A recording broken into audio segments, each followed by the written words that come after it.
Hello friends, welcome back on my channel simple seated. यहाँ पर हम चीज़ों को बहुत ही सिंपल करके समझते हैं और जो विषय हम पढ़ रहे हैं तो उसका नाम है इंग्लिश लैंग्वेज एंड पेडागोजी, यानी कि अंग्रेजी भाषा और शिक्षा शास्त्र। तो इन द लास्ट वीडियो हमने पियाजे की बात कर ली है, लर्निंग और एक्विजिशन के बारे में। पियाजे ने क्या क्या क्या है, एसिमुलेशन क्या है, अकोमोडेशन क्या है, एडाप्टेशन क्या है, इक्विलिब्रेशन और डिसइक्विलिब्रेशन के बारे में हमने बात कर ली है।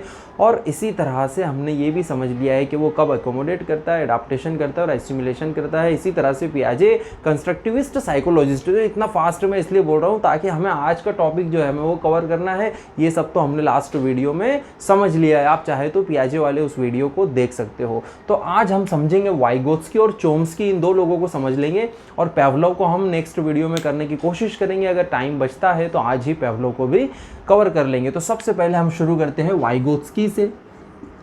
देखिए नाम ही इनका कितना प्यारा है, वाइगोत्स्की, जो कि सोवियत साइकोलॉजिस्ट है, यानी कि जिसे हम पहले यूएसएसआर यानी union of Soviet socialist Republic कहते थे, जो कि आज का रशिया है।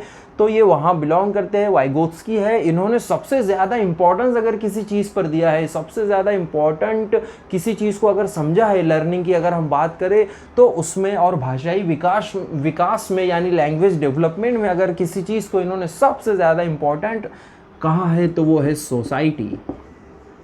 यानी अगर आप सिर्फ इतना याद रख लेते हो कि सोसाइटी या समाज, तो भी आपका काम हो सकता है। यानी कि सीटेट में अगर हम देखते हैं वाइगोत्स्की पर जनरली जो क्वेश्चन पूछे जाते हैं कि बच्चे का जो कॉग्निटिव डेवलपमेंट होता है, बच्चे का जो कॉग्निटिव डेवलपमेंट यानी संज्ञानात्मक विकास हो रहा है, तो वो समाज की वजह से होता है, ऐसा वाइगोत्स्की का कहना है। यानी कि ऐसा हम लोग जनरली बोलते भी है कि human being is a social animal, यानी कि एक सामाजिक जानवर है। इंसान की अगर हम बात करें, लोगों से मिलता है, लोगों से इंटरेक्शन करता है, एक्सपीरियंसेस उसको मिलते हैं, अनुभव उसको प्राप्त होते रहते हैं, उसकी ज़रूरतें लोगों के ज़रिए पूरी होती है।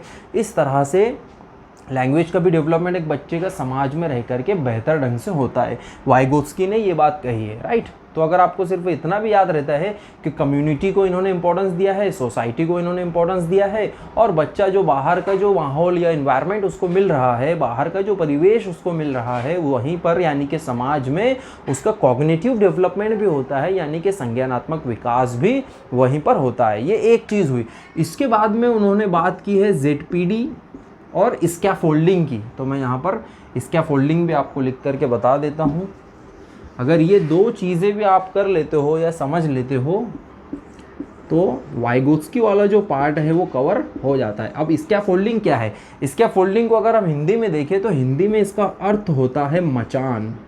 अब मचान यानी कि क्या? तो ये कोई कंस्ट्रक्शन करने की बात यहाँ पर नहीं कर रहे हैं, बल्कि एक बच्चा है मान लीजिए, और अगर वो कोई काम कर रहा है, कोई एक्टिविटी कर रहा है या कुछ वो लर्न कर रहा है, लेकिन अगर उसको कुछ चीज़ में दिक्कत आ रही है, उसको समझ में नहीं आ रहा है, और वहाँ पर अगर कोई उसका बड़ा भाई है या उसके टीचर है या उसके पेरेंट्स है, जो भी अगर उसको सहायता, या उसका फ्रेंड है, अगर वो उसकी सहायता कर रहा है, उसकी मदद वहाँ पर कर रहा है, लेकिन कितनी मदद? थोड़ी सी, यानी जितने काम में वो अटक रहा है, उसको रुकावट आ रही है, सिर्फ वहाँ पर अगर कोई उसको मदद प्रोवाइड कर दे, टेम्पररी हेल्प अगर उसको कर दे, अस्थायी सहायता हम इसे कहेंगे, तो उसे हम कहते हैं स्कैफोल्डिंग उसकी कर रहा है वो, यानी कि उसको टेम्पररी मदद कर रहा है। अब वो जब उसको वो चीज़ करना आ जाएंगी तो आगे बढ़ जाएंगे, राइट।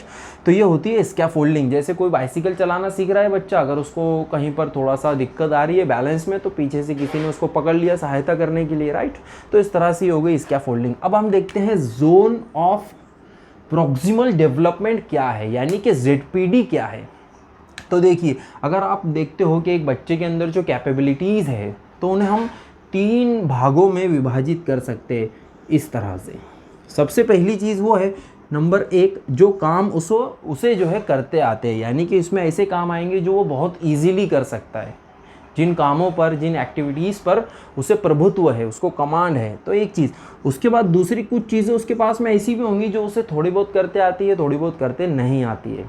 तो ऐसी चीज़ों को हम 2 नंबर के यहाँ पे सर्कल में रखते हैं। और 3 नंबर, कुछ चीज़ें ऐसी होती है जो उसे बिल्कुल भी नहीं आती है करना, जैसे कि एरोप्लेन उड़ाना, इस तरह की चीज़ें उसे बिल्कुल भी नहीं पता है, और भी बहुत सारे काम ऐसे हो सकते हैं। तो यहाँ पर कुछ चीज़ें उसे करते आती है, जो कि 1 नंबर हमने दिया है। 2 नंबर का जो ये खाना है, ये जो जगह है, यानी कि कुछ काम ऐसे हैं जो कि उसे करते आते भी है, लेकिन वहाँ पर थोड़ी सी उसको हेल्प की ज़रूरत है, क्योंकि कंप्लीटली उसको वो करते नहीं आते।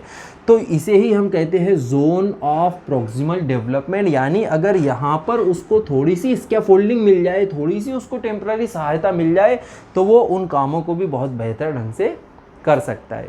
तो आई होप कि आपको वाइगोत्स्की की जो कॉन्सेप्ट्स है वो समझ में आई है। उन्होंने सोसाइटी को, समाज को बहुत ज़्यादा इंपॉर्टेंस दिया है कॉग्निटिव डेवलपमेंट में, और ये कंस्ट्रक्टिविस्ट ग्रुप को बिलोंग करते हैं। यानी इनका भी मानना ये है कि बच्चा जो है ज्ञान का सृजन कर सकता है। वो अगर उसको प्रॉपर इन्वायरमेंट और थोड़ी अपॉर्चुनिटीज़ दी जाए तो बच्चा खुद से नॉलेज का क्रिएशन कर सकता है, सृजन कर सकता है, ऐसा उन्होंने कहा है। इसी तरह उन्होंने ZPD की बात की है, जोन ऑफ प्रॉक्सिमल डेवलपमेंट। फिर स्कैफोल्डिंग क्या है हमने ये भी यहाँ पर समझ लिया है। तो इस तरह से हमारा वाइगोत्स्की वाला पार्ट जो ऑलमोस्ट कंप्लीट हो गया है। अगर सीटेट के आप क्वेश्चंस उठा करके देखते हो तो वाइगोत्स्की पर इतने प्रश्न पूछे जाते हैं, जो टॉपिक्स हमने यहाँ पर कवर किए हैं, तो उन पर तो प्रश्न बनता ही है अगर सीटेट की हम यहाँ पर बात करें। उसके बाद में आता है आपका नोम चोम्स्की। ये भी बहुत इम्पॉर्टेंट नाम है।